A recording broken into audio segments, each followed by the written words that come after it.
divulgou por 3 ou mais anos essa mensagem.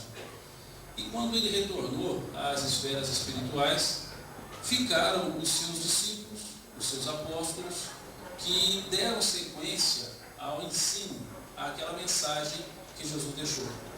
Nós dizemos que era o cristianismo sem Jesus, mas com Cristo. E eles continuaram fazendo isso. E muitos que não conheceram Jesus, depois de ouvir falar da mensagem e ter acesso às informações, eles também começaram a pregar. E dentre esses muitos nós tivemos Saulo Paulo de Tarso, que foi um jovem nascido na região da Cilícia, da antiga Cilícia, na cidade de Tarso, uma cidade que era de característica de origem hebraica, judaica, mas que, como havia sido conquistada pelo Império Romano, e a característica dos povos romanos era dar a cidadania romana aos povos conquistados, e no governo do imperador Cláudio, ele então concedeu cidadania romana para aqueles que nascessem livres na cidade de Tarso. Paulo então ele nasce nesse período e recebe a cidadania romana ao mesmo tempo que ele tem a sua origem judaica. Daí o seu nome, Saulo Paulo de Tarso. O Saulo, o nome ligado à tradição hebraica, à tradição judaica, e Paulo, aquele nome ligado à sua cidadania romana. E ele então é criado, seu pai o cria para que ele pudesse vir a ser um doutor da lei, a ser aquela pessoa que, conhecendo as leis, viesse a ocupar o lugar do Sinédrio. O Sinédrio em Jerusalém era o lugar onde ficavam os doutores, os anciãos, e eram em número de 71. E ali ficavam os verdadeiros juízes da Palestina, que não julgavam apenas os atos e fatos ocorridos em Jerusalém, mas em toda a região, incluindo a região da própria Cilícia, onde ficava a cidade de Tarso. E ele então, depois de estudar um certo tempo na região de Tarso, aprendeu um ofício também, que era característica dos judeus, aprender um ofício manual. Ele aprendeu a tecelagem, ele aprendeu a tecer tendas, e também estudando, ele vai para a cidade de Jerusalém.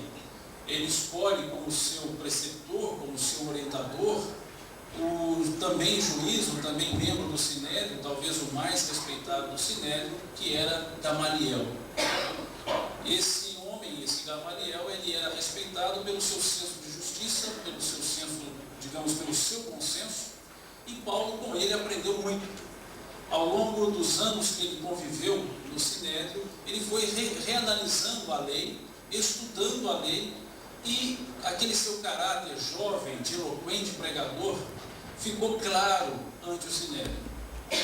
Nessa época, Jesus já havia morrido e estavam apenas os discípulos na região, na estrada que ligava Jerusalém a Jope. Jope era uma cidade portuária de suma importância para a região da Judéia naquela época.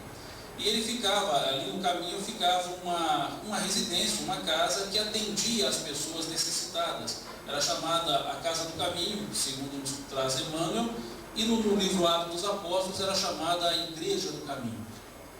E Paulo, ficando sabendo, já estando lá em Jerusalém, ele ficando sabendo das atividades desenvolvidas nessa Casa do Caminho, que acolhiam pessoas, mas que além disso divulgavam uma doutrina que a princípio ele não achou que seria danosa, porque vinha de um carpinteiro, e de um carpinteiro nazareno, já que da região de Nazaré, da Galileia, nada bom saía, era assim que eles entendiam.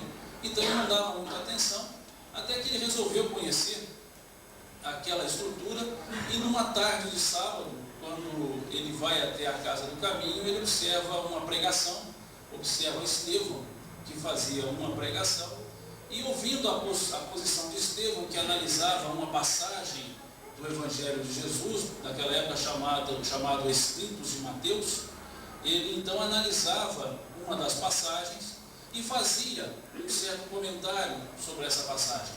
E a passagem que ele analisava era a passagem que dizia: aquele que quiser ser o primeiro, se faça o último dentre os homens. E Paulo, não concordando com aquilo que Estevão apresentava, ele então, no meio da assistência da Assembleia, toma a palavra e empreende um debate com Estevão. E Estevão, pela característica cristã que ele havia absorvido, ele não desenvolve o debate com Paulo, entendendo que não era interessante dar essa característica à sua preleção, à sua palestra, já que Jesus primava pela não discussão. Ele lembrava das palavras de Jesus: fuja do fermento dos fariseus, das discussões estéreis. E ele então deixa que Paulo fale, e Paulo, não obtendo resposta, fica cada vez mais nervoso, a ponto de querer ameaçar de prisão Estevão e aqueles que estavam na casa do caminho.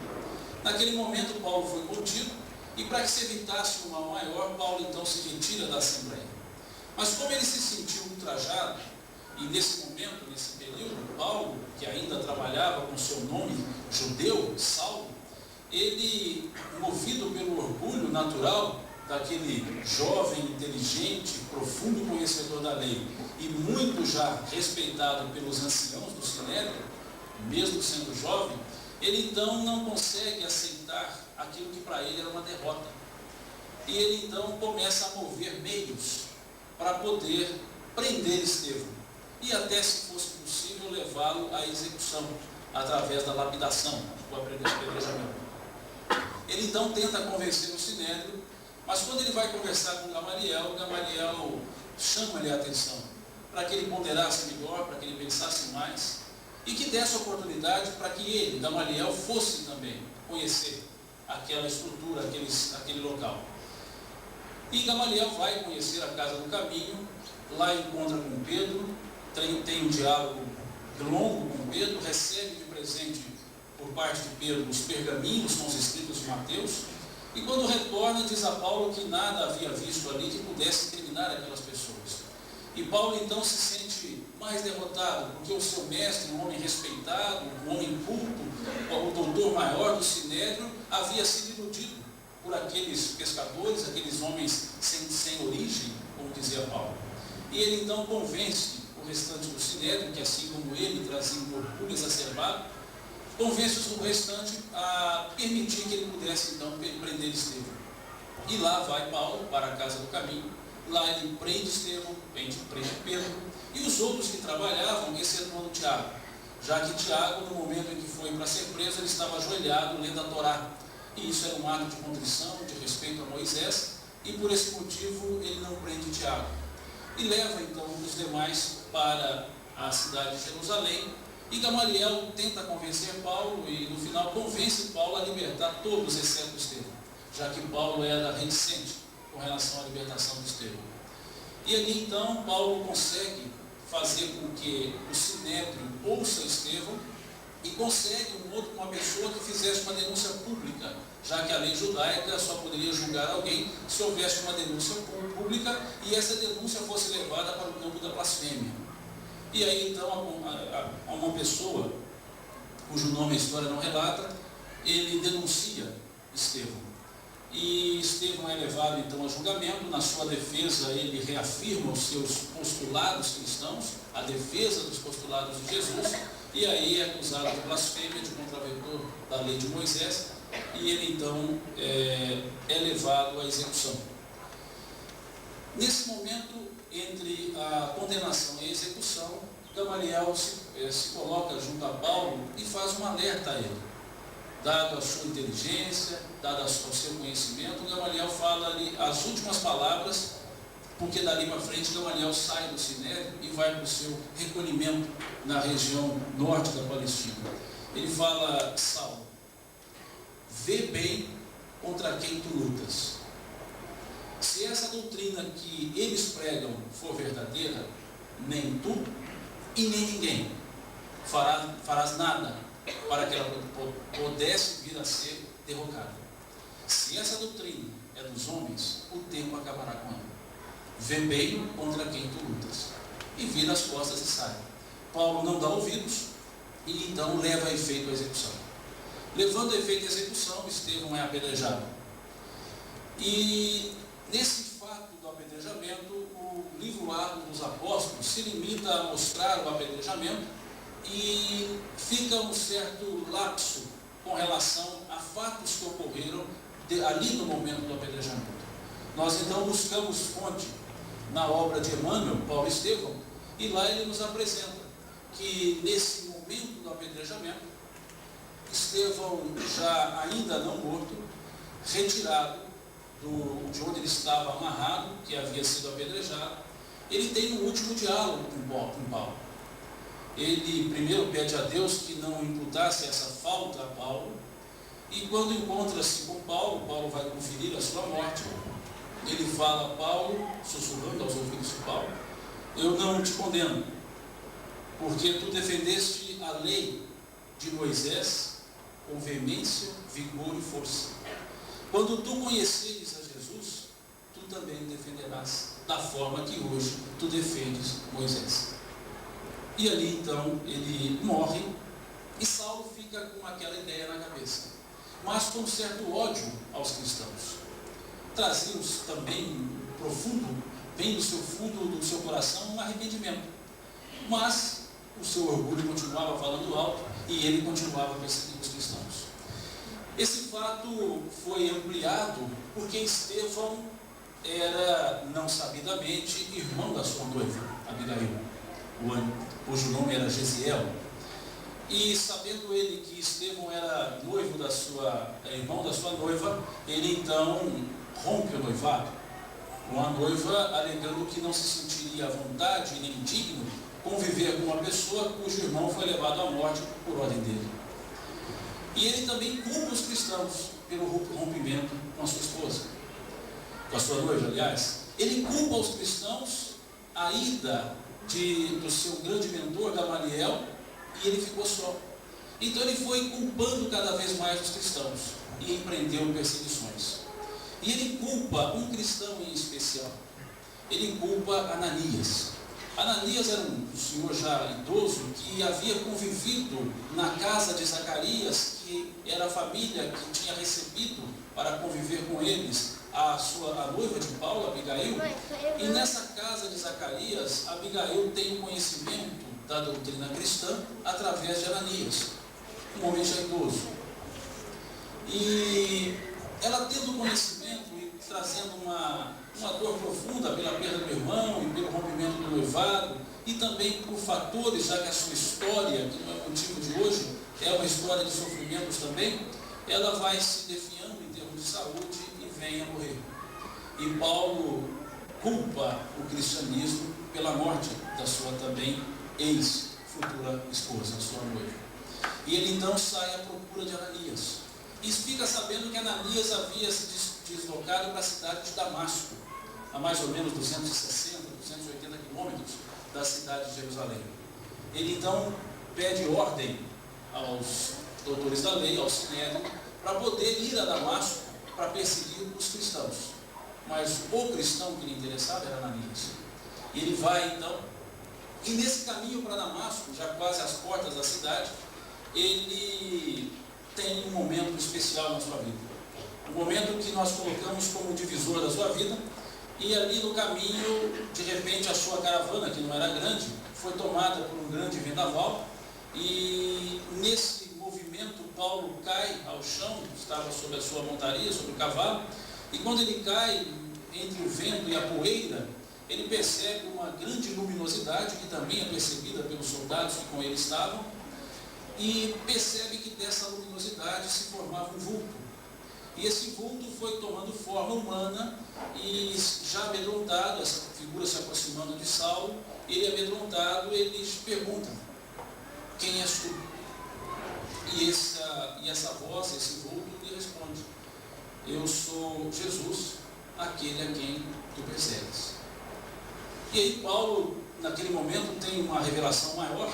Ele repassa toda a sua vida em segundos e se vê profundamente arrependido, lembrando de Estevão, lembrando da sua esposa, da sua noiva, lembrando da sua vida, de Gamaliel, e ele então faz ali a sua profissão de fé. Ele então diz para Jesus: que queres o Senhor que eu faça? E aí Jesus lhe diz: segue tua viagem, vá para Damasco, lá procura um homem chamado Judas, à rua direita, e lá fica, que eu direi o que vai ser feito. Paulo, a partir daquele momento, então se persegue. Uma cegueira que durante 3 dias ele fica fazendo a sua viagem interior, não enxergando nada lá fora, mas enxergando-se por dentro, verificando repassando o seu estado consciencial, vendo o quanto que ele fez, o tudo que ele poderia fazer, e aquela última frase de Estevão viva na sua mente. Agora ele havia conhecido Jesus, e com a mesma força ele já sentia isso, iria defender também aquela ideia. Um homem que era esperado em Damasco para perseguir, chega em Damasco para pregar. E ele então, estando lá na casa de Judas, numa hospedaria, ele é visitado. É visitado por um jovem, um senhor ancião, que tem a incumbência de restituir-lhe a visão. Ele então se aproxima e Saulo pergunta: quem és tu? E ele fala: meu nome é Ananias, sou o servo do Senhor e aqui estou para lhe dar novamente a visão. E aquele homem que foi o motivo da perseguição de Saulo, foi a quem Saulo procurava, se dirige a Saulo e é quem lhe restitui a visão, mostrando o caráter da benécia daqueles que seguem uma doutrina de amor, uma doutrina de humildade, uma doutrina de exemplo. Restitui a visão a Saulo, e a partir daquele momento Saulo então começa as suas pregações. Ele imediatamente vai até a sinagoga e depois que é lido um trecho da Torá, ele pede a palavra. E ali no bom termo ele escandaliza aqueles que estavam ouvindo, pois todos sabiam quem era, de quem se tratava, o que ele falaria, e no entanto ele faz uma apologia da lei antiga, ele faz uma apologia da Torá, só que depois ele vai mostrando a característica de vivência de uma nova lei, que era a lei cristã, a lei do Nazareno. E as pessoas então começam a criticar e cria-se um certo tumulto na sinagoga, e Saulo tem que fugir da sinagoga. Ele foge e durante algum tempo ele se distancia da cidade de Damasco. O livro Atos dos Apóstolos não faz menção a essa parte também, diz que ele ficou em Damasco escondido e depois fugiu, mas nos relata Emmanuel que ele se desloca de Damasco e por 3 anos ele fica no deserto. Um deserto que também nós muitas vezes deveríamos ir para fazer os nossos refazimentos, que é o deserto do silêncio interior, do silêncio exterior, em que nós podemos passar os nossos atos, das nossas vidas, se necessário, não só dessa, e aí restaurarmos as nossas energias, buscarmos as novas forças para voltar para o trabalho. E ele então ali no deserto é visitado por Jesus, é visitado por Abigail, é visitado por Estevão, e ele então volta para Damasco e começa a pregar em todas as sinagogas, e aí começa a fase da perseguição. E aí ele lembra de mais uma frase que Jesus havia lhe dito, que ele dizia que não se sentia digno de pregar a mensagem de Jesus, e Jesus lhe diz que muito ele padeceria em nome do Evangelho. Assim como outros padeceram, ele também padeceria. E ele entende então que a partir daquele momento que ele volta a Damasco, seria o início das suas perseguições, da sua perseguição, e seria o início do seu padecimento.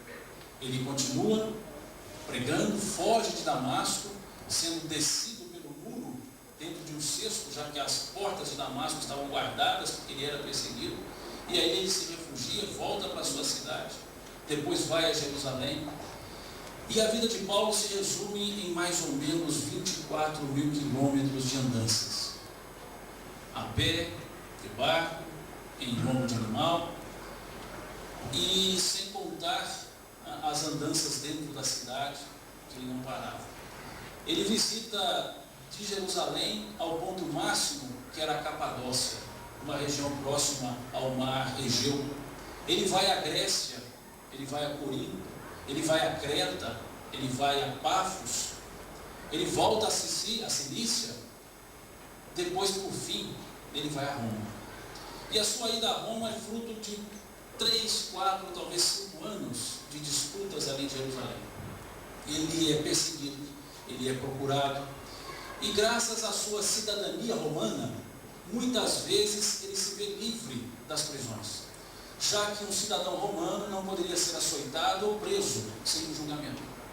E como quem o perseguia eram judeus, eles não podiam prendê-lo.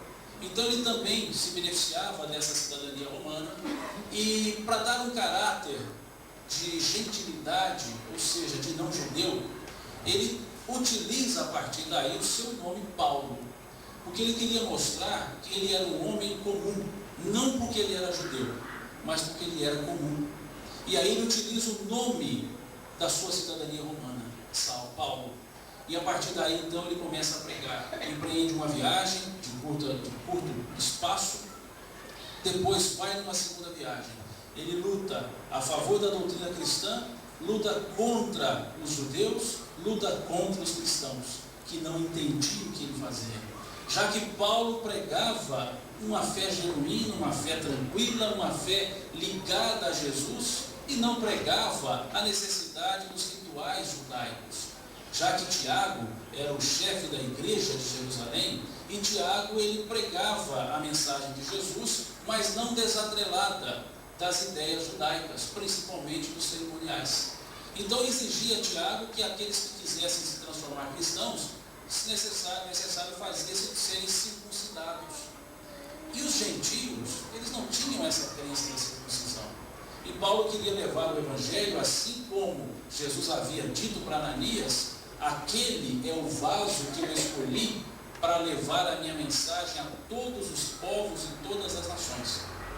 E ele então entende que deve levar a mensagem não a judeus, mas aos outros. E ele empreende mais viagem, e na segunda viagem que ele faz, logo em seguida, um grupo de apóstolos, de discípulos de Jesus, judeus, saem seguindo o caminho de Paulo, para desfazer o que ele havia feito. Vão pregando tudo aquilo que Paulo pregava, mas de forma diferente. Paulo pregava a fé para aquele povo que tinha obra. Paulo pregava a obra para aquele povo que tinha fé. Ele pregava aquilo que faltava ao povo. E vinham aqueles discípulos da igreja de Jerusalém pregando a circuncisão, pregando a submissão. A ideia, a Torá. Paulo não se dá por vencido, empreende uma terceira viagem, essa terceira viagem de 6.000 quilômetros, divulgando essas mensagens. Em cada lugar que ele passava, ele ficava por um certo tempo e ali fundava as suas igrejas, as eclésias. E depois ele cultivava essas igrejas com as cartas que ele escrevia. São 13 conjuntos de cartas que foram gravadas no texto do Novo Testamento, chamadas Cartas de Paulo. Mas várias outras ele escreveu. Ele então, no último momento, ele precisava ir a Roma. Ele não havia pregado em Roma. Ele entendia que Roma era o local que ele deveria estar pregando, porque lá precisava da mensagem. Já era o governo de Nero. Ele então, pregando em Jerusalém, é acusado e poderia agora, mais uma vez, utilizar da sua cidadania romana para não ser julgado. No entanto, ele prefere invocar o julgamento do imperador. Ele assume o erro e fala: só que eu solicito que seja eu julgado em Roma. Como cidadão romano que era um direito que ele tinha. E aí ele então é levado a Roma. É levado a Roma e na viagem ele sofre um naufrágio. E a sua tripulação, a tripulação do navio, tanto ele como outros condenados, são recolhidos por pessoas na ilha de Malta. E lá eles ficam por 3 meses, até que esperem uma outra embarcação, e depois são levados a Roma. Paulo não foge. Chegando em Roma, o seu pedido de julgamento não é aceito, e ele então lhe é permitido alugar uma casa em Roma e ficar lá, numa prisão domiciliar. Ele tinha um soldado à porta. E nessa casa, então, Paulo escreveu para as suas igrejas, aquelas que ele havia fundado, e ali durante 2 anos, mais ou menos, ele pregava aos judeus que estavam em Roma, convertendo muitos deles. Pregava aos romanos e fez com que o cristianismo em Roma também ampliasse, ficasse aceito e conhecido. E depois de 2 anos, ele é levado então para as prisões, para as celas. E numa das celas que ele ficou, ele até tem a companhia de Pedro, quando se reencontram ali em Roma, os dois já condenados. Paulo fica mais ou menos 6 meses preso no subterrâneo dos circos máximos. E depois Pedro é retirado, é executado, e Paulo não perde a oportunidade também de pregar àqueles que estavam na prisão. Pregar aos condenados. Prega, e no seu momento final, quando ele é chamado para a execução, e já sabia que só sairia daquela cela para a execução, ele então se volta aos seus companheiros de cela e diz as suas palavras quase que últimas: combati o bom combate, guardei a minha fé e sou vencedor. E se coloca para a morte. Essa morte que é relatada pela tradição, já que os textos do Novo Testamento não relatam a morte por decapitação, já que era um cidadão romano e não poderia sofrer um suplício, senão o corte, a decepação da sua cabeça pela espada. E deduz-se então que Saulo tenha sido entregue a esse tipo de pena de morte. E Emmanuel corrobora com essa ideia, também trazendo isso no livro Paulo Estevão. E esse exemplo de Paulo foi ficando. E muitos, dali para frente, seguiam o cristianismo baseados na vida de Paulo. Por que a vida de Paulo? Porque era um homem comum, um homem que durante muito tempo errou, perseguiu, mas que teve a hombridade de parar e redirecionar o caminho, não se preocupando, não se importando com os erros que ele havia feito, porque ele sabia que pagaria por aquilo mais tarde. Mas o fato de ter errado não fazia com que ele parasse, porque senão ele continuaria errando por omissão. E aí ele não quer saber do que foi, mas quer saber do que ele era e do que ele poderia vir a ser. E torna-se esse pregador destemido, esse homem que leva a mensagem dos evangelhos a várias nações. Talvez sem ele nós não teríamos a propagação do cristianismo como nós tivemos. Ficaria um cristianismo reservado, restrito à região da Palestina. E ele então diz que até a região da Espanha ele chegou pregando, diz Emmanuel.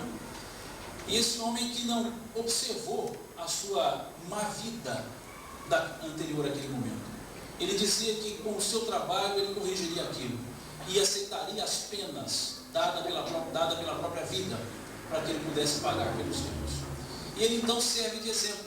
E a história vai seguindo o exemplo de Paulo. E nós tivemos por volta do ano 1500, especificamente 1518, um outro movimento de cunho religioso muito forte, baseado nas ideias de Paulo, que foi o movimento luterano, em que Martinho Lutero revolta-se com aquelas ideias que surgiam e tenta trazer de volta aquela ideia paulina, a ideia da salvação, da busca pela vida plena através da fé, através da crença verdadeira, e não através de outros pontos que senão Jesus. Essa ideia toma força, há uma divisão na história, seguimos dali para frente uma igreja dividida, e depois chegamos numa época que os homens já questionavam a autoridade das religiões, os homens já questionavam as suas vidas aqui na terra, as suas origens. Passamos pela fase racionalista, passamos por aquela fase mais iluminista, e aí chega um momento em que a ideia de Paulo começa a fazer efeito novamente. Estamos aí por volta do ano de 1854, quando o professor Rivaio, aquele que hoje nós chamamos Allan Kardec, ele toma conhecimento de uma ideia, de um movimento novo que estava surgindo, não de uma religião, de um movimento que estava ali aparecendo, que encantava pessoas, que era o movimento de corpos inertes, as mesas girantes. E ele então, um homem de bom senso, como Paulo também foi, mas com uma fé que posteriormente ele vai chamar de fé raciocinada, e que dá uma das melhores definições para a fé que hoje nós conhecemos, quando ele coloca que a fé é inquebrantável, a fé é inabalável, é a fé que enfrenta a razão face a face em qualquer estágio da humanidade, mostrando o caráter paulino novamente, que buscava essa fé plena, essa fé segura, quando ele disse que guardou a fé, fez o que lhe era possível. E aí a ideia nascente começa a trazer a se mostrar para nós novamente a ideia do cristianismo nascente dos ídolos de Jesus, dos ídolos de Paulo, que foi tentado ser restaurado nos ídolos de Martinho Lutero, e que agora Kardec começa a nos mostrar.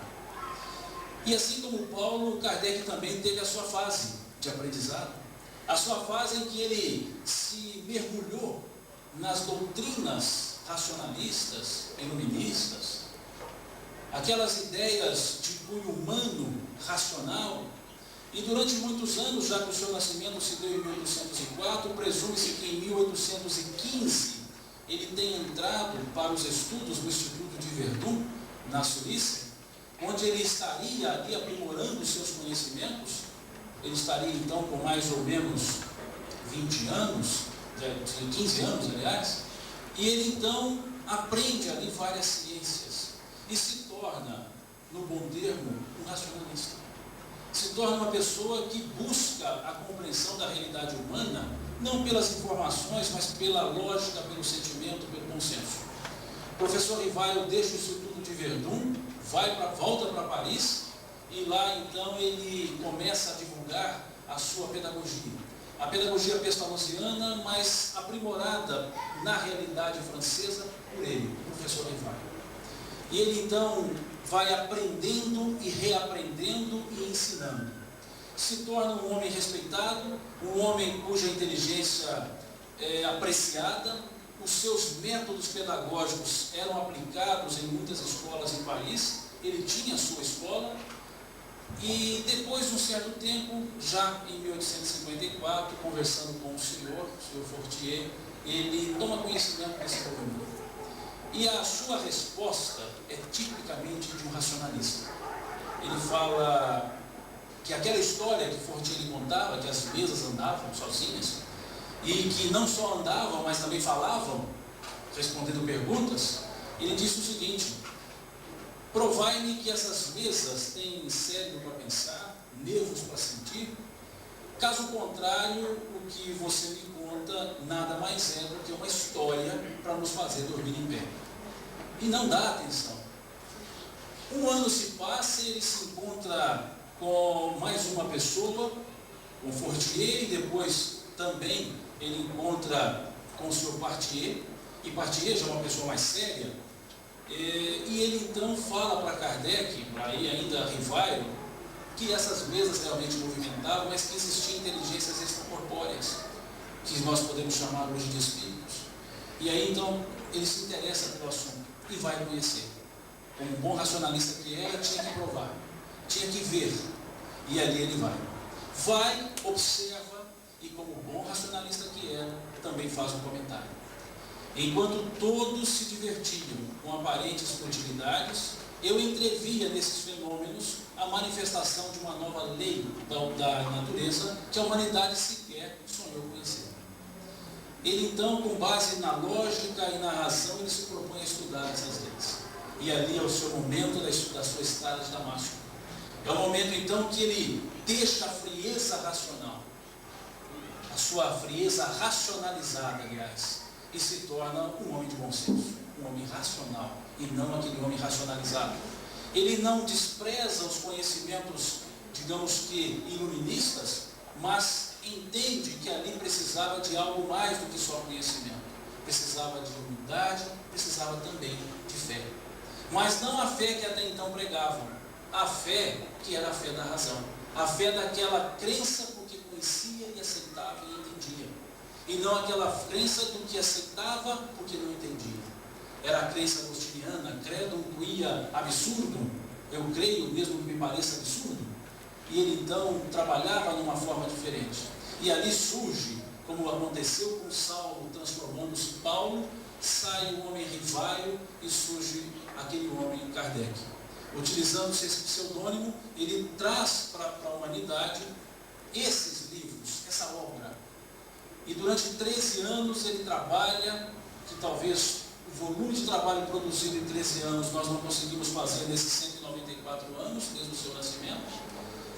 Ele então nos deixa uma doutrina que não é racional no aspecto, no termo que se usa, que se dá, no sentido que se dá essa palavra, mas uma doutrina de lógica, mas de alta fé. Aquela fé de vontade, aquela fé de trabalho, aquela fé que não fica estagnada. E ele mesmo, Kardec, diz isso, que a doutrina espírita se nos apresenta sob 3 aspectos diferentes. O aspecto das manifestações, o aspecto dos efeitos decorrentes dessas manifestações e a aplicação desses efeitos decorrentes dos fenômenos nas nossas vidas. E daí surgirem 3 tipos de adeptos. Os que apenas veem o espiritismo como uma ciência experimental, e aí ele fala que esses boiam na superfície da doutrina espírita.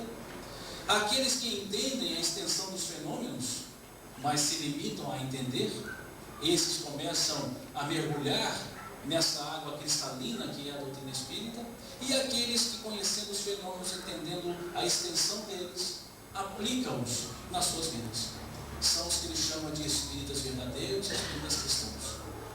E esse caráter da doutrina espírita é que nos faz estar aqui no dia de hoje, no dia de ontem, no dia de amanhã, tentando vivenciar uma crença que não se apoia em um homem, embora tenha sido, aqui o hino a ele é muito claro, o codificador não foi o Criador.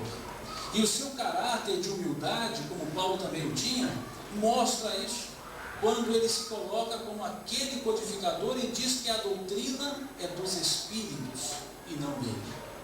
Que aquela verdade, uma verdade trazida, como Jesus havia dito, as vozes do céu falarão, é uma verdade trazida pelos Espíritos, e ele apenas se limitou, como um humilde, a mostrá-la ao mundo, como Paulo também fez. E assim como Paulo, ele enfrentou dificuldades no meio, principalmente no meio científico, que queria provas daquela nova ideia, e no meio religioso, que abjurava daquela ideia, que não aceitava aqueles fenômenos, qualificando-os como fenômenos demoníacos. E os mais velhos daqui bem o sabem a dificuldade que foi para poder implantar o movimento espírita. Essa casa, 56 anos, se não me engano, 42 anos, fundaram em 56, 42 anos, acredito eu que no nascedouro dessa casa, problemas vários surgiram com relação a essas dificuldades de implantação. Mas a perseverança, o combater o bom combate, como dizia Paulo, se fez presente. E hoje nós temos um espiritismo que, de certa forma, até um espiritismo modista, porque em alguns lugares o espírita faz questão de dizer que é porque tem melhor status, mas não imagina o tamanho da obrigação que é, o tamanho de coisas que ele tem que fazer, não por obrigação, me desculpe, mas pela própria característica da doutrina, que é uma característica de obra, de trabalho, que não é uma doutrina de pregações vazias, que não é uma doutrina de fala, é uma doutrina de ação. Uma doutrina que nos apresenta postulados diversos, todos eles nos colocando dentro de uma realidade humana para a vivência. Uma doutrina que nos conforta, que até é chamada de o Consolador Prometido, e muitas vezes nós ficamos questionando isso. Se a doutrina espírita é o Consolador Prometido, por que nós, os espíritas, não estamos consolados? Por que ainda ficamos desesperados pelas coisas que nos acontecem? Por que ainda ficamos degladiando com outras pessoas em busca daquilo que é perecível? Por que ainda, dadas as nossas mesquinhez, ficamos perseguindo ideias, pessoas? É o Consolador. E se ela é o Consolador, e nós não estamos consolados, não é porque ela não é o Consolador, é porque nós não queremos o consolo. Porque esse consolo não é um apaziguamento de problemas, esse consolo não é uma cama que nós deitamos e ali ficamos e os problemas passam. Esse consolo é um aclarar de ideias que nos mostram a origem dos problemas. Esse consolo é o momento em que nós, através dos postulados, verificamos que somos os únicos responsáveis pelas nossas vidas e que temos o amparo de Deus, mas não aquele Deus poderoso, ciumento, vingativo de Moisés, e nem o Deus que foi fabricado pelos homens, que é aquele Deus todo bondoso que resolve tudo que nós erramos, mas aquele Deus que nos dá a oportunidade de consertar e por nós mesmos corrigimos com a força e o amparo que através das suas leis naturais. Porque muitas vezes nós analisamos lá o texto velho, do Velho Testamento, que nós somos feitos à imagem e semelhança de Deus, e muitas vezes também nós achamos que nós fizemos Deus à nossa imagem e semelhança. Porque colocamos todos os defeitos humanos em Deus. Colocamos os defeitos da vingança, da punição em Deus, a ponto de nós dizermos que somos tementes a Deus, quando na verdade deveríamos dizer que somos amantes a Deus. Respeitamos porque amamos e não respeitamos porque tememos, porque aí não é respeito, é medo. E aquilo que se faz por medo não é virtude, não é vantagem, é apenas medo. Então veja que a doutrina espírita vai trazendo consolo para nós através de uma análise clara dessas perspectivas e desses pontos. Deus é o primeiro deles. Não esse Deus distante, mas um Deus presente, imanente, como Pedro lá falou para Jesus, Tu és o Cristo, Filho de Deus vivo, e não aquele Deus morto, aquele Deus longe, mas um Deus presente, constante. Isso não é confortador, isso não é um consolo? E Paulo não tinha essa doutrina para ele. E Paulo desenvolveu esse consolo com base naquilo que ele via e ouvia, naquilo que ele lia. E nós, além disso, temos a doutrina espírita. Temos um cristianismo não restaurado, mas redivivo. Porque a doutrina espírita não quer restaurar o cristianismo, já que ele não tem defeito. O defeito está nos cristãos e não no cristianismo. Nós não temos que restaurar a doutrina cristã, nós temos que nos restaurar a nós mesmos. Como Paulo disse aos romanos: irmãos, não vos conformeis com este mundo, mas transformai-vos pela renovação do vosso entendimento. Então nós não temos que sair da carta de combate a doutrinas, nós temos que combater a nós mesmos. É o bom combate que Paulo falava, o combate a conosco, o interior, o interno, sem lesar a mim nem a ninguém. É o combate do reviver da consciência, no conselho que nos dá o Espírito Agostinho, lá na questão 919 do Livro dos Espíritos, baseado na ideia de Pitágoras, do conhece-te a ti mesmo. Então a doutrina espírita é consoladora, é o consolador prometido, mas nós não somos os consolados porque não queremos entender, porque confundimos consolo com parcimônia e até com negligência de Deus, porque cometemos os erros, pedimos desculpas e achamos que já está resolvido. Aqui Isabel pediu que estudássemos o livro do Céu e Inferno, então leiamos o item 9, o artigo 9 do Código Penal da Vida Futura, está lá no capítulo 7 da primeira parte desse livro, que fala da reparação, do arrependimento e da expiação. E nós nos conformamos só com arrependimento. Ah, eu não vou fazer mais. Ótimo, que bom, mas conserta o que foi feito, porque senão ainda é pouco. Então esses postulados é que nos confortam. O postulado da própria ideia de Jesus, que não é mais aquele homem puro e simples que nasceu e viveu, e nem é também um Deus, mas aquele espírito cuja evolução nos foge o entendimento, mas que se intitula aquele que veio para restaurar a verdadeira ideia de Deus, aquele que veio mostrar que o Deus de Moisés era o mesmo, mas as suas ações não eram as mesmas, aquele que fala do amor, da humildade, da serenidade, do exemplo, aquele que chama para si a responsabilidade de confortar as pessoas e não de salvá-las. Vinde a mim todos vós que estáis cansados e afatigados, porque eu vos aliviarei. Tomai sobre vós o meu jugo e aprendei comigo, que sou manso e humilde de coração. E aí então encontrareis refúgio para as vossas almas. Ele que teve essa tranquilidade de chamar para si a responsabilidade. Aquele que falou que quem quiser segui-lo, quem quiser vir após mim, renuncie-se a si mesmo, pegue a sua cruz a cada dia e me siga. E a gente quer pegar a cruz da vida inteira para resolver. Ele pediu que pegássemos a cruz apenas de um dia. Tome a sua cruz a cada dia. Venhamos a dar um passo depois do outro, resolvendo os nossos problemas. E um conselho sábio de Paulo também: irai-vos, irmãos, mas não pequeis. Não se ponha o sol sobre a vossa ira. Está lá na carta aos Hebreus. Ou seja, cometam os erros, mas não lesem ninguém. E não deixe o dia terminar, não deixe o sol se pôr sobre a vossa ira. Não deixe o dia se terminar sem antes consertar os seus erros. A cada dia, o conselho de Jesus, Paulo corrobora. E essa doutrina espírita que, com essa ideia de Jesus, também nos conforta, que nos dá agora o Jesus libertador e não o Jesus salvador. Porque Salvador é muito cômodo, nos carrega nos braços sem nenhum mérito nosso. E o libertador é aquele que fala, abre as portas e fala: saia que eu estou aqui fora esperando. Caminha, vem, levanta, serve. E aí nós nos libertamos e nos salvamos. Como ele mesmo colocou: ninguém vem ao meu Pai senão por mim. Quer dizer, eu já estou com o Pai, venham. Ele não disse ninguém vai ao Pai senão por mim. Ele não mandou ninguém, ele chamou, porque ele já estava com o Pai. É o exemplo de conhecer o caminho e falar: passa por ele que eu conheço, pode vir. Olha o caráter libertador e confortador que a ideia espírita nos traz, quando nos apresenta o mesmo Jesus de 2000 anos. A doutrina espírita que nos traz o caráter de nós mesmos, enquanto espíritos que somos, que é um conforto belíssimo, já que nos descobrimos como sendo aquilo que nós achávamos que não éramos, que somos os espíritos, que nós temamos em ainda dizer que não somos, quando dizemos, quando eu morrer o meu espírito vai para o mundo espiritual, quando eu durmo o meu espírito se desdobra, o meu não vai para lugar nenhum, eu não tenho, eu sou. Eu não tenho espírito nenhum, eu sou um espírito. E que é verdade maior do que essa, que me dá conforto maior do que esse, falando que sendo eu espírito, sou imortal.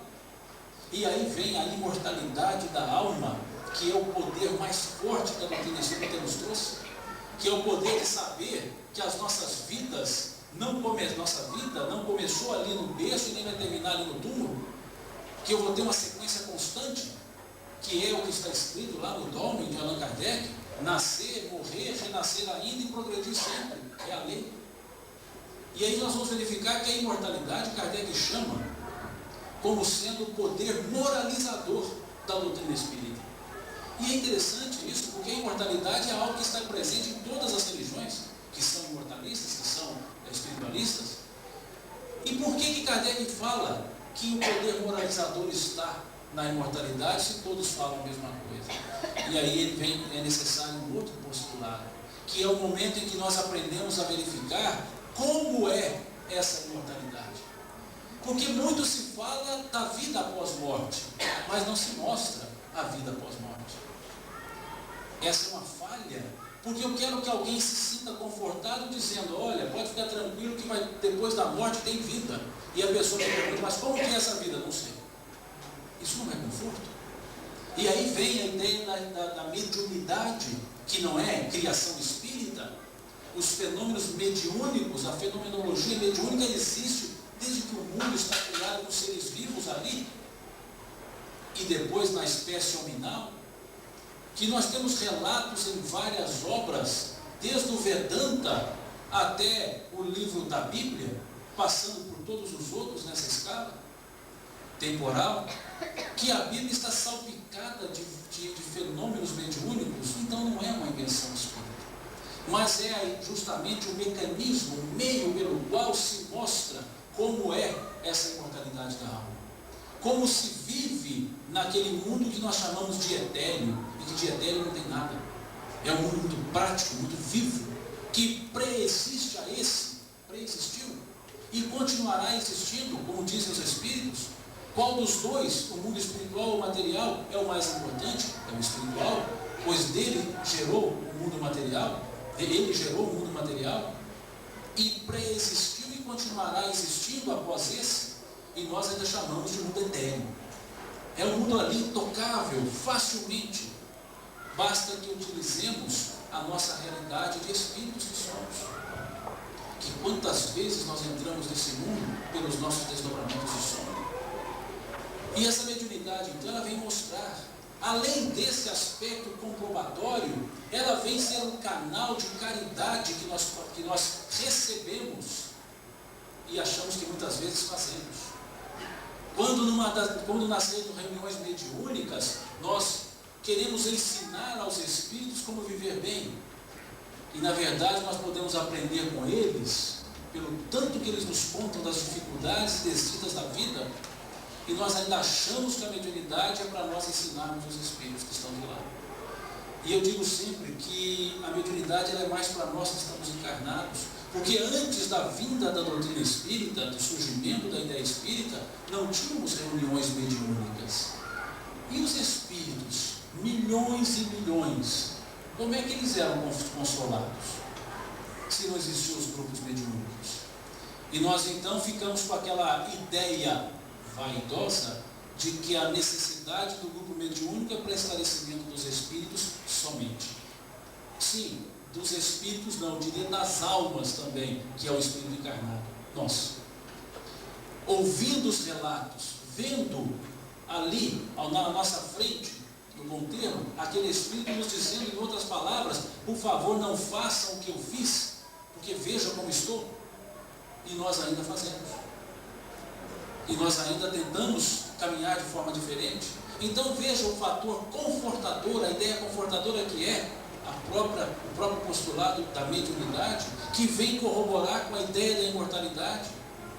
E esse aspecto da lei justa de Deus, que também não é invenção espírita, que é a ideia da reencarnação, a palingenesia lá dos gregos antigos, a transmigração lá dos hindus, mas que nos mostra o caráter justo de Deus, que nos mostra que aquilo que nós fazemos, como Paulo falou aos coríntios, na carne semeia a corrupção, na carne colhe a corrupção. Aquilo que o homem semear, isto sim, ele colherá.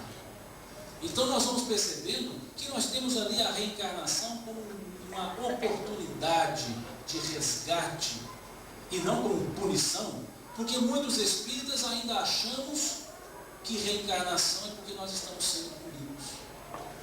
E eu digo que reencarnação é merecimento, porque se não fosse, outros estariam reencarnados aqui, já que temos uma psicosfera de 20 bilhões de espíritos, estamos aqui mais ou menos 5 ou 6 bilhões encarnados, e se tem outros de lá, é porque nós merecemos estar aqui. Então reencarnação é uma dádiva, e se é uma dádiva, nós temos que valorizar a vida que temos. A vida física, a vida espiritual, o momento que nós vivemos, valorizá-lo é um reconhecimento da justiça de Deus, que podemos até, evangelicamente colocando, da misericórdia de Deus, e nós não entendemos isso. E achamos que estamos aqui porque sofremos, porque somos ruins. E aí volta a cultura do pessimismo. E a doutrina espírita com a reencarnação quer mostrar isso. Não é pessimismo, é oportunidade. E aí nos gera um aspecto ético consequente da ideia reencarnacionista, que é o viver bem, porque senão estamos ocupando o lugar de outro que poderia estar vivendo bem, que poderia estar fazendo melhor. E se eu estou é porque eu mereço e tenho que fazer jus a esse merecimento. E quantos evadem-se da vida? Quantos fogem da vida antes da hora? Através das práticas suicidas, de forma direta ou de forma indireta, que alguns colocam suicídio inconsciente, e eu digo inconsequente, porque são aquelas mortes diárias que nós vamos tendo através dos maus hábitos, dos vícios, das posturas não corretas, e nós não lembramos que estamos antecipando a vida, e voltamos mais cedo como quem devolve um presente a alguém que nos deu de coração, dizendo não gostei. E assim nós fazemos quando devolvemos a nossa vida antes da hora, essa dádiva, esse presente, que a reencarnação nos oportuna encontrar com pessoas para que eu possa chegar para ela e não só falar me desculpe pelo erro que eu cometi com você, mas eu posso fazer agora por ela, posso ajudar. A reencarnação que me permite embalar no colo o meu filho, que no passado foi alguém que eu agredi, e que amor mais sublime, que é o amor materno ou paterno, pode sanar uma falha desse tamanho. Aquela inconsciência do ser nascido, que vai recebendo apenas os sentimentos bondosos dos pais, que vai aplacando a ira que ele possa ter para com o pai, sendo inimigo passado. E essa dádiva do esquecimento, que muitos dizem que é um absurdo, mas é uma dádiva, para que eu possa, através do sentimento, que é coisa que pouco nós fazemos, nós expressamos em palavras o que nós sentimos, mas não exalamos aquilo que nós sentimos, não cativamos através do exalar, e vem esse amor paterno e amor materno recebendo nos braços um rebento que foi uma vítima, ou muitas vezes recebendo até o algoz, mas eu posso sanar aquela raiva dele para comigo com um amor puro e genuíno, que é o amor de doação, o amor de mãe para o filho, pai para o filho, pai para a filha. E aí está também mais um ponto da consolação que a doutrina espírita nos dá. O postulado que decorre também da reencarnação, que é a lei de causa e efeito, mostrando que as coisas não me acontecem por acaso, mostrando que não estou sendo punido, que Deus não tem um caderno, agora mais moderno, não tem lá no banco de dados dele alguma coisa a meu respeito, que ele coloca lá o CD-ROM e aí já mostra a minha vida. Não, Deus não precisa disso. Tem as suas leis naturais que por si mesmo regem as nossas condições de vida. E eu mesmo sei que o que hoje faço gera consequência, o que hoje vivo já é consequência. E ainda vivemos de passado, porque muitos ainda querem saber o que for, ou quem for, e esquecem de se preocupar ou de se ocupar com quem são. O que nos interessa é quem nós somos. Quem fomos já determinou o que somos. Agora, o que somos, isso sim é importante, porque vai determinar quem nós seremos, o que acontecerá conosco. Temos a oportunidade na mão de espalhar, de semear uma boa semente e poder colher bons frutos, já que nós somos frutos de nós mesmos. Hoje estou aqui como fruto de uma árvore que fui lá atrás, gerando a mim mesmo, através do processo reencarnatório. E aí entendo que essa lei de causa e efeito, ação e reação, não é punição e nem benesse de Deus, é apenas consequência dos meus atos. E aí chego a um ponto importantíssimo desse ideário espírita, que é o único determinismo da lei de Deus, a única coisa da qual nós não fugiremos, que não tem como, que é a evolução. Querendo ou não, nós vamos evoluindo, pelas malhas da dor, se necessário, mas também pelo caminho do trabalho, se possível, mas iremos evoluir. Uma doutrina que nos conforta dizendo isso: ninguém vai ficar eternamente parado ou sofrendo. Pode até demorar, mas o que é uma demora para quem é imortal? Vai caminhar. É o determinismo da lei que Deus nos apresenta, que a doutrina espírita nos mostra. E esse é o caráter confrontador. E o que nós fazemos então com o Espiritismo hoje? Como é que nós, os espíritas, vivemos a crença? Porque cremos no Espiritismo, mas vivemos como se não fôssemos espíritas, na maioria. Porque o espírita dentro do centro é a coisa mais fácil que tem. É aquele espírita que aqui dentro não tem tentação nenhuma, a não ser de levantar quando a palestra é longa. Mas é aquele local agradável, né, de bancos confortáveis. Ele entra no centro como se fosse uma pessoa que não possuísse articulações. Ele não mexe, ele entra ali ereto, cabeça para baixo, senta, e aí falamos, vamos fazer a prece, se ajusta, porque acha que a posição interfere na prece. E é muito fácil a posição. Se isso resolvesse a minha vida, seria tipo a pessoa com melhor posição de sentado. Mas a prece ela é sentida, ela é lá de dentro. E aí lá fora, nós somos aqueles espíritas comuns. E aí vem o conselho de Paulo lá atrás para o mundo de hoje. Estejais no mundo, mas não sejais do mundo. Convivamos com as coisas, sejamos conviventes e não coniventes com o que acontece, e nós ficamos talvez sendo mais coniventes, quando não omissos, porque viver o Espiritismo não é realmente fácil, que é o cristianismo.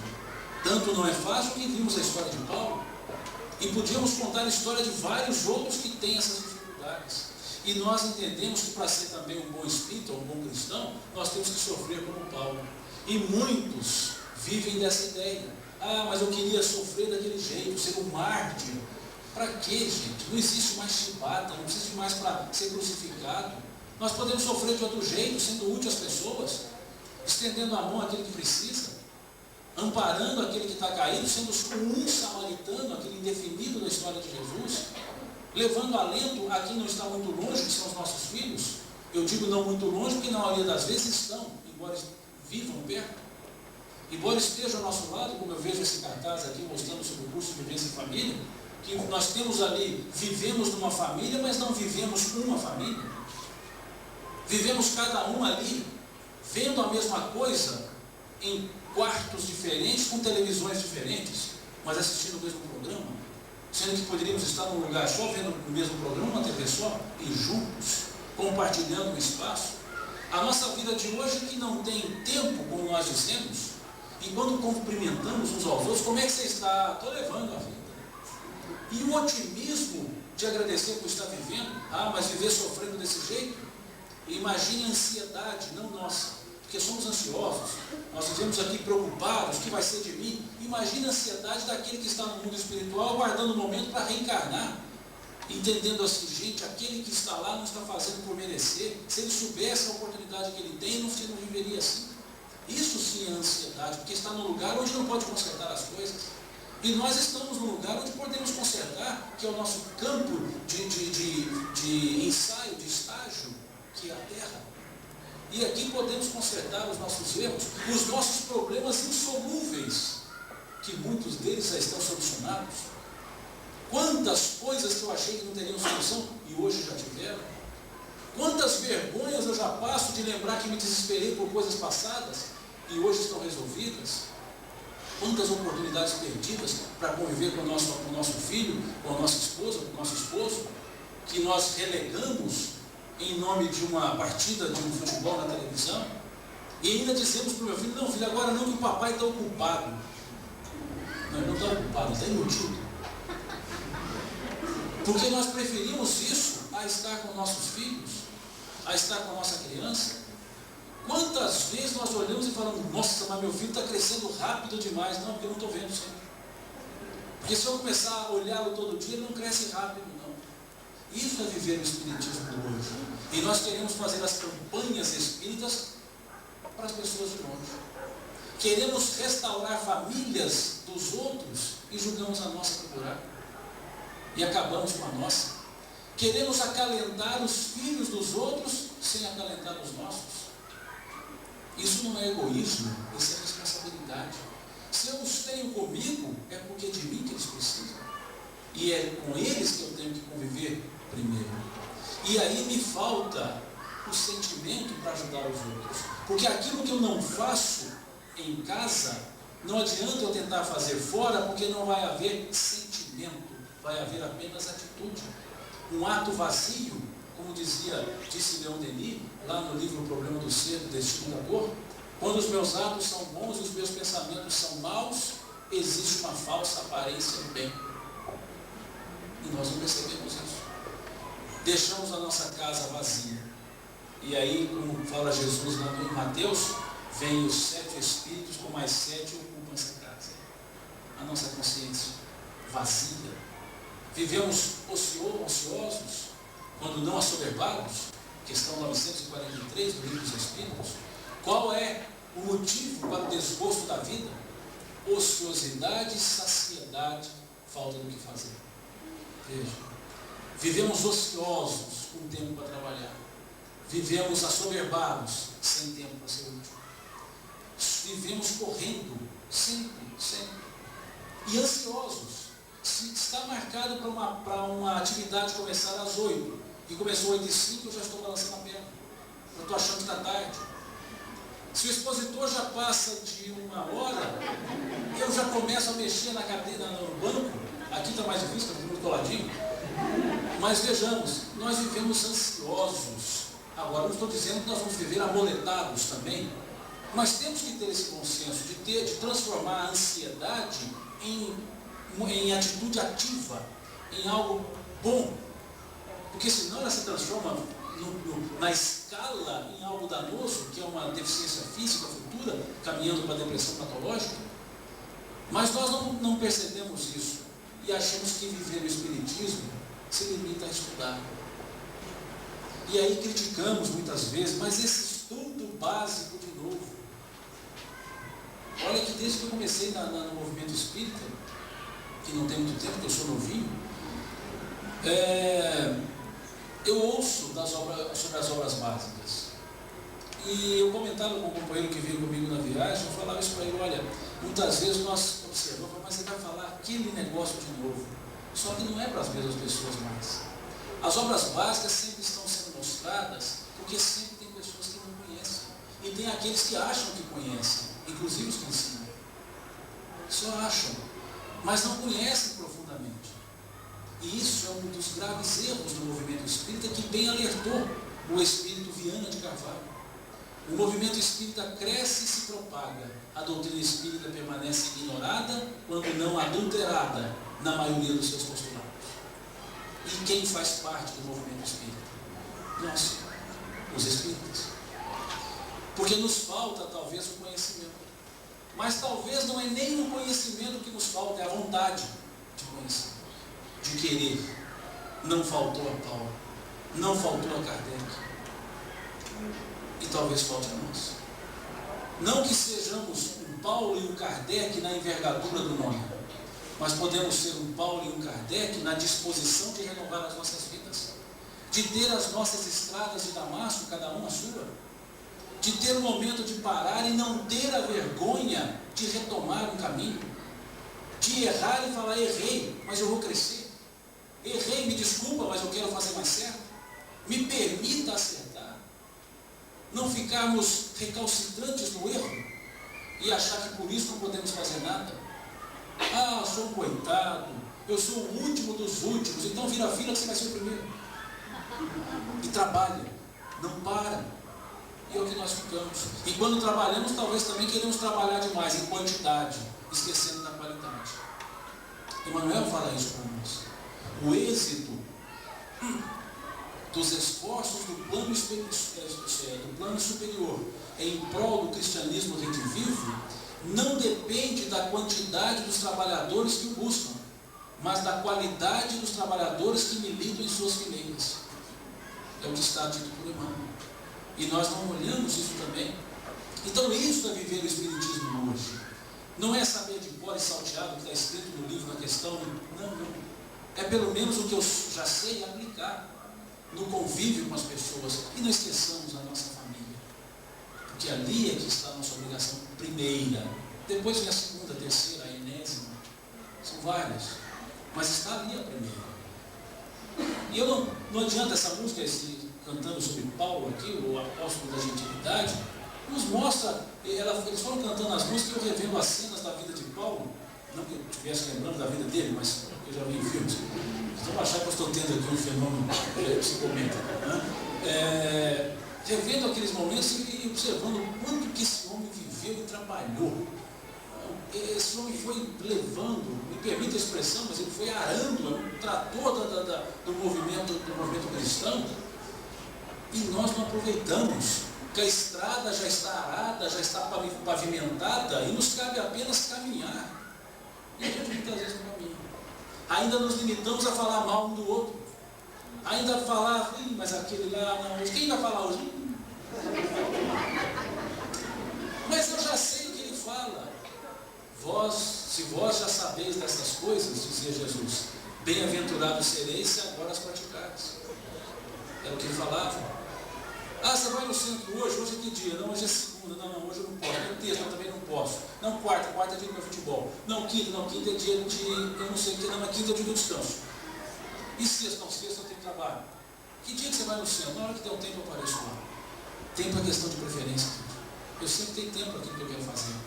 Então isso é viver o Espiritismo hoje. Sem precisar de discurso, sem precisar de pregações. É só boa vontade. Boa vontade para começar. E força de vontade para continuar. Porque nós somos cheios de boa vontade. E iniciamos o trabalho.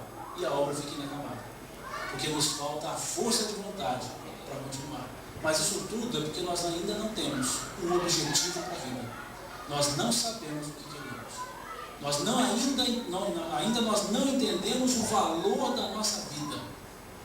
E não agradecemos a Deus a dádiva de estar aqui.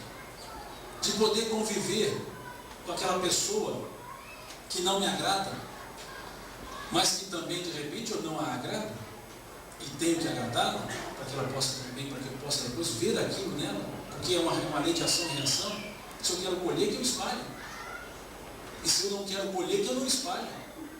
Então cabe a nós fazermos isso. É muito fácil ser espírita, é só ser cristão. E é muito fácil ser cristão, é só seguir os ensinos de Jesus. Mas para isso, nós temos que conhecê-los. E o que nos falta é conhecimento. Porque a hora que nós conhecemos, eu acho que pelos erros já cometidos nas nossas vidas passadas, se voltarmos a conhecer na pureza cristalina, que é o cristianismo, nós não temos como errar, a não ser que queiramos. E se errarmos, não será um erro doloso, será apenas culposo. Nós vamos poder redimir. Não vamos errar querendo prejudicar pessoas, porque entendemos o valor das pessoas, porque somos pessoas e não queremos ser prejudicados por ninguém.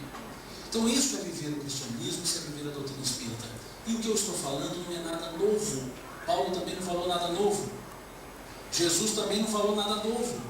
Falou de forma nova. Ele veio trazer essa mensagem que não era nova, gente. Ela existia desde o início do mundo. Porque o bom senso nos fala que desde que existe um vivente, existe uma lei. Existe uma forma de viver, que é a lei de Deus, imutável, e que nós muitas vezes queremos mudá-la, segundo o nosso entendimento. Então que vivamos a lei de Deus naturalmente, o modelo perfeito, questão 625, Jesus, dando valor aonde está a lei de Deus inscrita, questão 621, a consciência, e a gente passa por cima disso. As nossas análises de consciência duram quase um minuto, que já está muito, porque nós falamos, não está bom, errei, eu não vou errar mais, mas nem quer saber o que errou, não quer saber por quê, e aí volta a repetir o erro, volta, e criamos o ciclo do erro, e aí achamos que só sofrendo é que vamos consertar tudo isso. Se dor consertasse erro, gente, era só martelar o dedo, fácil. Dor não conserta, sofrimento não conserta, é refazimento de entendimentos, é refazimento de consciência que nos faz acertar e que nos faz cobrir o erro. É sentimento, como falou Pedro, o amor cobre uma multidão de erros, e talvez o que nos falte hoje é sentimento. Nós vivemos com compreensão, com inteligência, com pensamento e até com atos, mas não com sentimentos. Nós talvez não conseguimos exalar o que nós sentimos, ou nem sabemos o que nós sentimos. E a nossa vida é sentimento, é um bom sentimento, é fazer com alegria, com bom pensamento, para que nós possamos ser chamados de bem-aventurados. E aí vem o discurso, o bom termo da palavra de Jesus. Jesus compila a sua doutrina inteira no sermão das bem-aventuranças. Quando ele coloca ali para nós claramente a nossa estrutura de vida, o nosso crescimento. Quando ele vai cantando para nós a alegria da bem-aventurança e nos dando o caminho para a vida plena.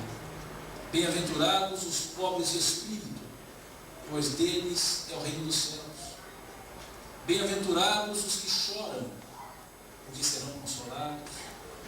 Bem-aventurados os mansos, porque possuirão a terra.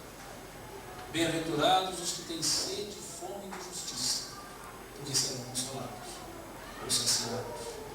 Bem-aventurados os misericordiosos, porque alcançarão misericórdia. Bem-aventurados os que têm puro coração, porque verão a Deus. Bem-aventurados os pacificadores, porque serão chamados filhos de Deus.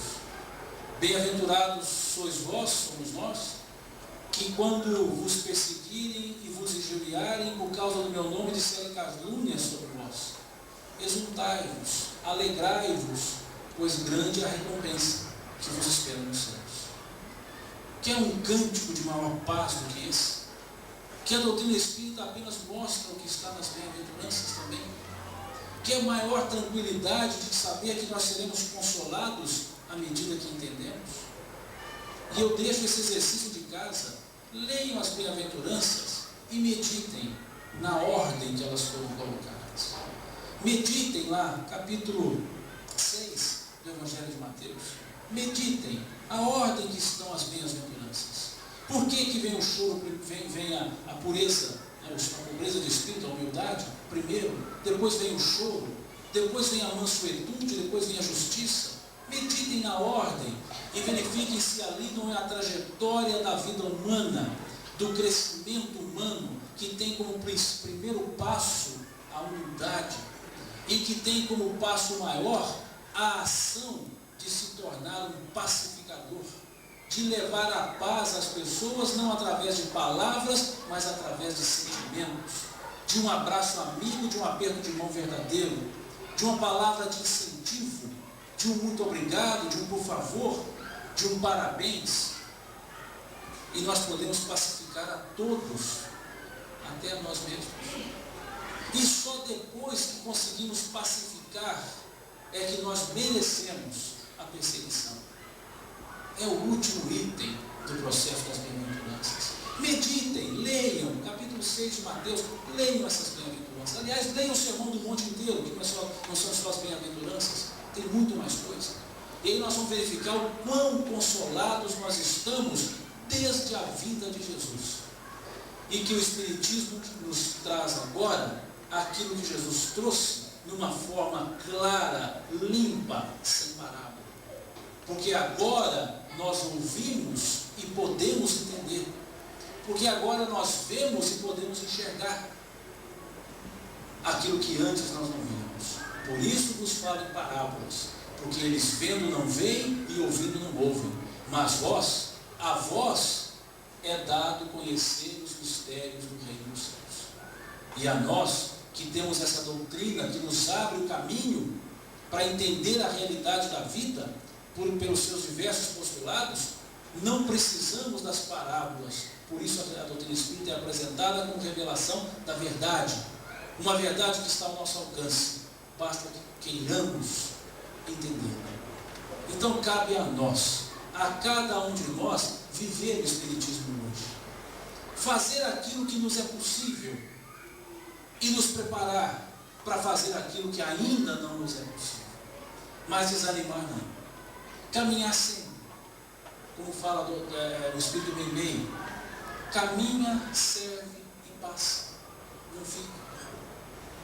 Sejamos felizes, alegres por essa verdade espírita, que nos miremos nos diversos exemplos, mas que observemos melhor a mensagem cristã. E se quisermos ter um exemplo claro, está lá em Jesus.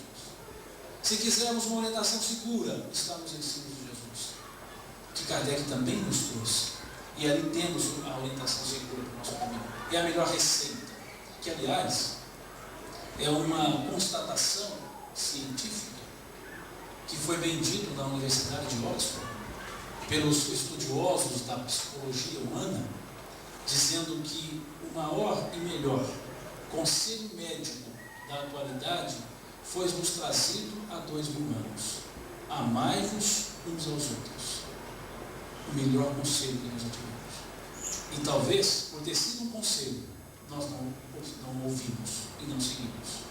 Então que tenhamos agora como uma receita: amemo-nos uns aos outros, respeitando-nos nas nossas individualidades, permitindo que cada um viva a sua vida dentro dos seus princípios personificados, mas que juntos sejamos uma orquestra, como esse coral aqui cantou em várias notas, e quem ouviu uma nota só.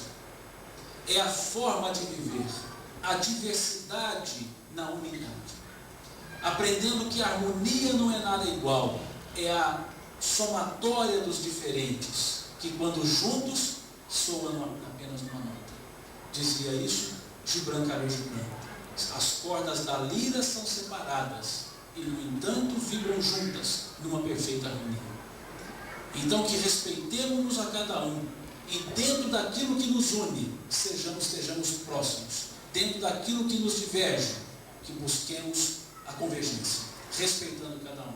O Espiritismo, diz Emmanuel, veio na hora psicológica das grandes transformações ajustar o espírito humano. Fiquemos dispostos a sermos ajustados em termos de espírito humano. Abramos o nosso coração, não só nas casas espíritas no final das palestras, mas na vida, na família, no trabalho, na sociedade.